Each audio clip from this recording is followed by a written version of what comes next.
Seja bem-vindo ao Podcast Informação, um podcast do Jornal O Diário, com Darwin Valente. Olá, eu sou o Darwin Valente e começo a nossa conversa de hoje com uma pergunta. Você que está me ouvindo, se lembra do ex-prefeito de Ferraz de Vasconcelos, Assir Filó dos Santos, aquele que acabou preso acusado por corrupção? Assir Filó, que é jornalista e já foi autor de uma biografia do ex-governador de São Paulo, Geraldo Alckmin, do PSDB, é o mesmo que esteve preso em Tremembé, onde arrumou uma enorme confusão ao lançar um livro denominado Diário de Tremembé, o Presídio dos Famosos. Neste livro, que foi censurado e teve a sua venda proibida por uma juíza do Vale do Paraíba, Filó relatava detalhes da vida na prisão de criminosos famosos como Alexandre Nardoni, Misael Bispo, Christian Cravinhos e até o médico Roger Abdelmaci, entre outros. O Ministério Público e a Justiça não gostaram das revelações de Filó a respeito da vida naquela cadeia, e como castigo transferiram o ex-prefeito de Ferraz para um presídio de Guarulhos, acabando com uma série de mordomias que ele podia desfrutar junto aos demais detentos do presídio de Taubaté. Pois neste último final de semana, o ex-prefeito Assir Filó, juntamente com o atual vice-prefeito de Ferraz, Karim Youssef Kamal Mustafa El Nachar, que ocupou o cargo de secretário de Negócios Jurídicos na gestão de Filó, foram condenados por fraudes na compra de extintores de incêndio para escolas de Ferraz de Vasconcelos, na época que Filó era prefeito. As aquisições teriam causado danos ao erário da cidade de Ferraz. Junto com Filó e Karim El Nachar, também foram condenados na ação movida pelo Ministério Público do Estado de São Paulo, um empresário e 3 membros da equipe de compras e licitações da Prefeitura de Ferraz.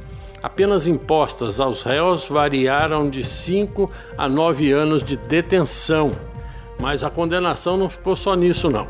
Atendendo a pedido do Ministério Público Paulista, a Justiça também fixou em R$ 165.209 a reparação dos danos causados aos cofres da Prefeitura Municipal de Ferraz de Vasconcelos.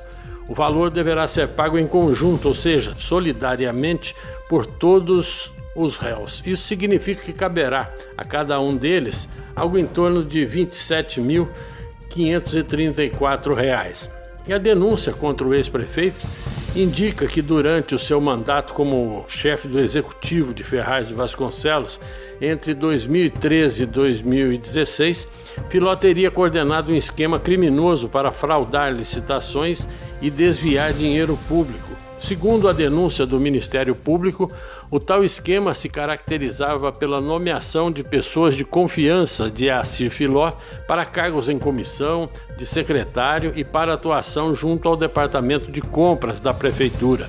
Tais pessoas, sempre, conforme a denúncia da Promotoria Pública, eram responsáveis pela requisição de compras, manipulação de procedimentos administrativos, lançamentos de pareceres jurídicos favoráveis e dissimular a legalidade das contratações. Ainda conforme o Ministério Público, muitas vezes as empresas eram apenas de fachada e ligadas a pessoas próximas ao prefeito. Depois da contratação, os bens e serviços não eram fornecidos, mas os pagamentos eram realizados. Na maioria das vezes, as compras eram superfaturadas, conforme disse o Ministério Público. Em outubro de 2003 até agosto de 2014, os réus Filó e El Chada fraudaram o caráter competitivo da concorrência pública para a compra de extintores de incêndio destinados a escolas municipais. Eles ainda teriam superfaturado os preços desta aquisição.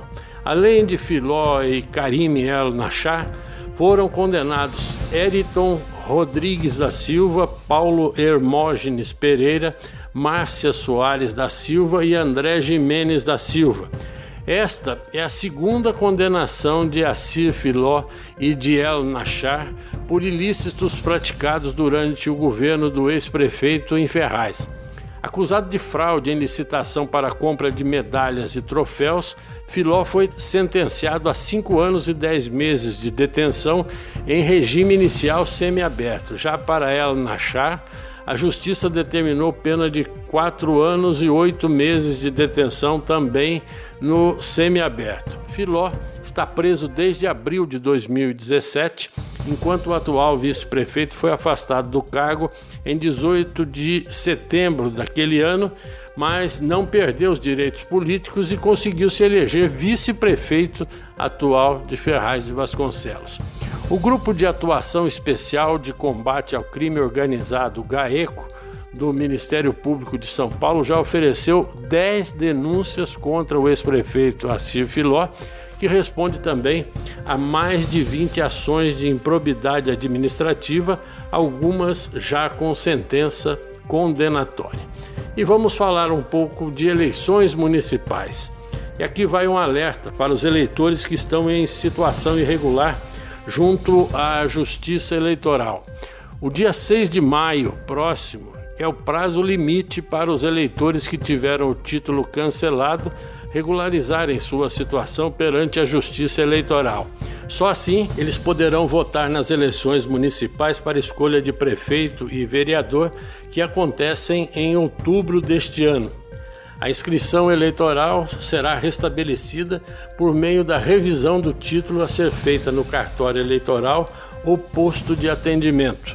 O eleitor deverá atualizar os dados cadastrais e fazer a coleta da biometria caso ainda não tenha realizado. O atendimento, segundo a Justiça Eleitoral, deve ser agendado previamente por meio do site do TRE. O endereço a ser acessado é o www.tre-sp.jus.br www.tre-sp.jus.br. Os documentos necessários para a regularização são os seguintes: carteira de identidade oficial e original, comprovante de endereço recente e título de eleitor se a pessoa tiver. Não é preciso levar cópias. A data limite de 6 de maio é o último dia antes do fechamento do cadastro dos eleitores para as eleições de outubro próximo. A partir do dia 7 de maio, nenhuma alteração poderá ser feita no cadastro eleitoral até sua reabertura, mas isso só vai acontecer depois do pleito deste ano. E para encerrar, uma boa notícia para a Santa Casa de Mogi das Cruzes, que dias atrás teve aí de suspender o recebimento de parturientes devido à superlotação da maternidade e de setores de atendimento aos recém-nascidos, como a UTI neonatal.